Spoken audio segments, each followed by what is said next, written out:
So what's next for the Hornets? Okay, first off, I want to say this: LaMelo is displaying absolute perfect leadership qualities. He's being way more defensively driven. So shout out to LaMelo for being a great leader. A lot of people are sitting around saying he's not a great leader. He don't have no leadership qualities, yada yada yada. And now look at him. So shout out LaMelo. Second off, I want to say Charles Lee is a wonderful coach for the Hornets. He's like a perfect fit.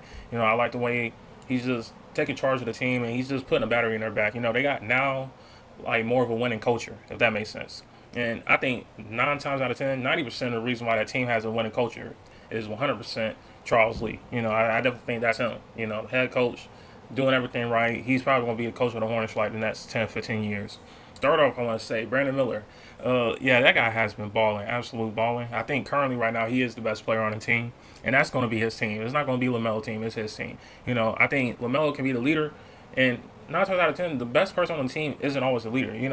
The leader is usually the person who calls the shot, keeps the tempo of the team up, and just able to regulate everything. That's what LaMelo is. I think he's going to be like the leader, but Brandon Miller is going to be like that warrior spirit, if that makes sense. He's going to be the spirit of the team that keeps the team thriving and alive. And Con Knipple is going to be the anchor. He's going to be the thing that anchors the team down. The guy you can pass the ball to when you're down a couple of points. You can always rely on him to give you a couple more shots to keep you in the game. That's what Con Knipple role is going to be. And Musa, absolute just defensive genius. Shout out him.